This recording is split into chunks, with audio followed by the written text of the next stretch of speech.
You ready for this, Frank? I'm ready to go. Let's go, Kathy. Frank Layden is ready to talk about basketball and life. Yes, the former Jazz basketball coach is alive and well. I get that all the time. They go, I say something, my name's Frank Layden. They go, are you Frank? Is he still alive? I mean, you know, yeah, I've been around so long that scares people. But here he is, 4 months after celebrating a huge milestone. Yes, 90 years old, yeah. But it's living here. I really believe it. Maybe if I'd stayed back in Brooklyn, who knows? I probably would have died 40 years ago, you know. 90 years ago, Frank was born in Brooklyn, New York during the Depression. We lived through rationing. We lived through hardships. One of his greatest hardships was living without his mother, who died during his birth. His father never remarried and worked long hours on the docks. Along with 2 older sisters, Frank said he was raised by the neighborhood. But we also saw a lot of great things. You know, penicillin was founded, and so many things were discovered. The television, you know, so many things that this country grew on. Frank grew up loving sports, and baseball was his life. Can you imagine? My school had about almost over 5,000 students. If you were the first baseman, you were pretty damn good. His favorite baseball memory came on April 15, 1947, when he was in high school. Frank skipped class, hopped on a bus for Ebbets Field to see Jackie Robinson break the color barrier and play in his first Major League Baseball game. Frank still has the articles from nearly 75 years ago. They were going to let Jackie Robinson play. Imagine that.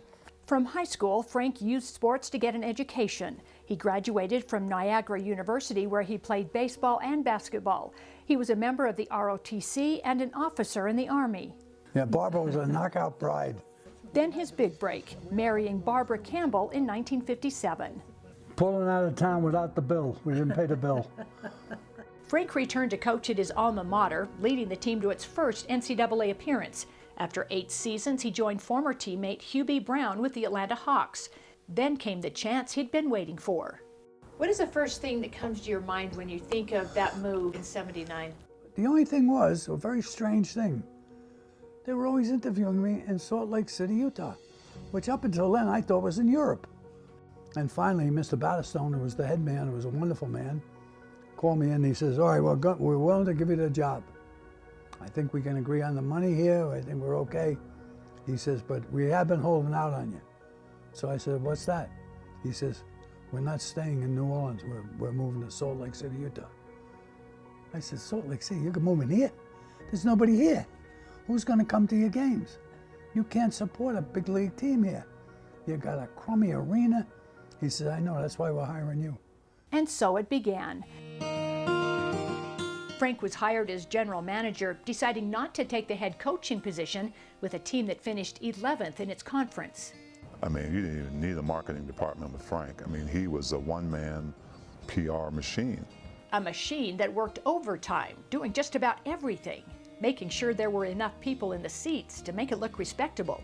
You know, I would give tickets to homeless people, anybody, to have people look like they were in the arena.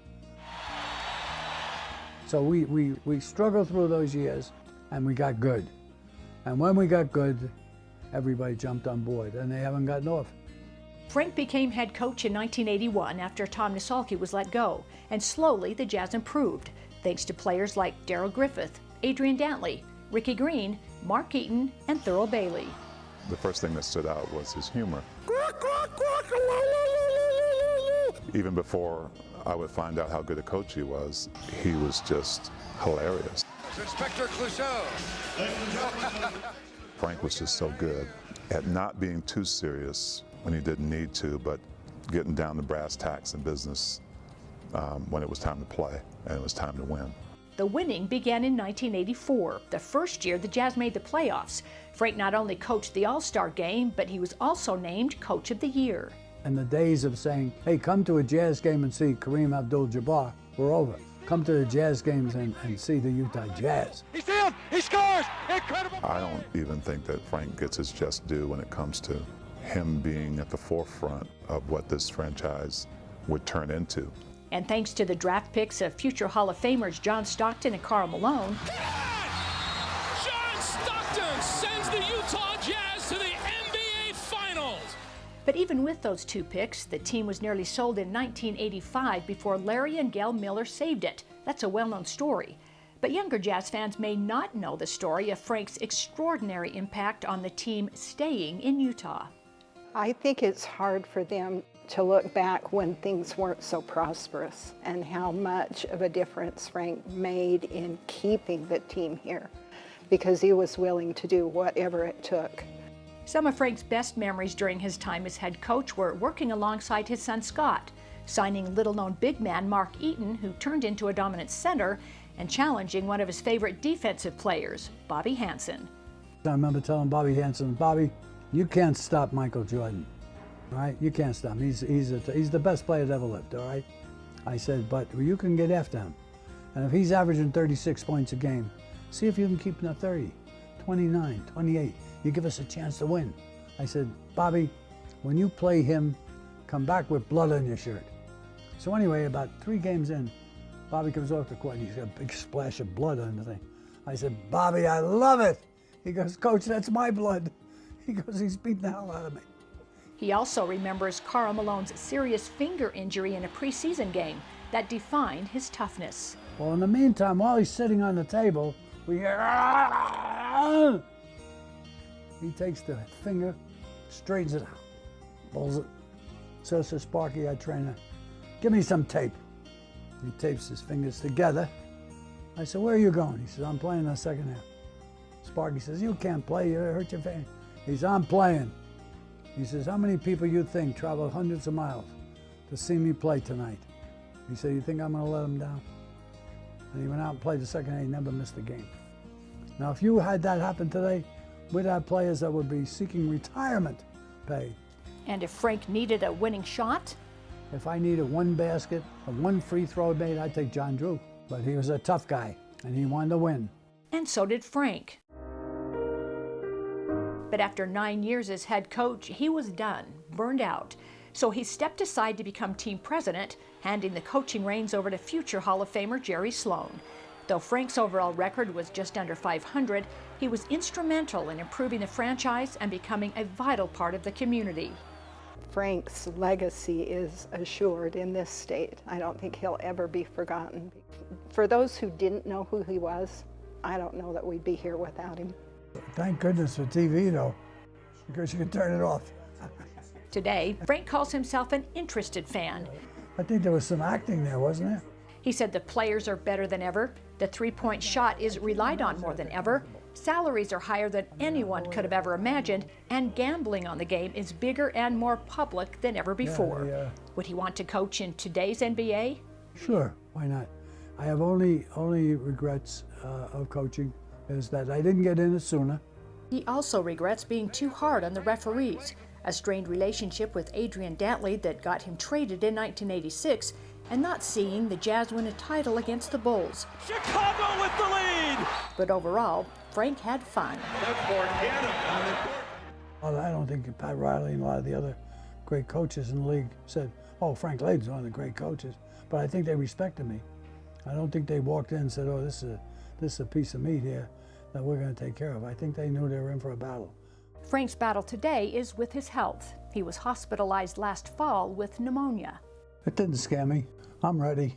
Ready, he says, because of 90 years filled with so many accomplishments and memories, including the NBA's Lifetime Achievement Award, the 2 NBA title runs he oversaw as team president, and even 1 year with the WNBA's Utah Stars. Some of his best memories are when he traveled with friends around the country to watch his favorite pastime. Very fortunate, very blessed. I became an accomplished speaker. The things I enjoyed outside of, I did some acting and did some commercials and theater acting and stuff like that. Love letters and some other things that Barbara and I did together. Also together, Frank and Barbara have 3 children. Was I a good father? I didn't spend enough time with my kids. You know, I didn't spend enough time at their games. I was at other kids' games. I wish I could change that, but I can't now. You can't get that back. So he's making up for lost time with his 11 grandchildren and 6 great-grandchildren. I've seen more girls' soccer and softball games than I ever thought I would in my whole life, and I love it. Frank's love of life and the game is contagious. Larry Miller once called him a state treasure, and his name hangs with other greats in Vivint Arena.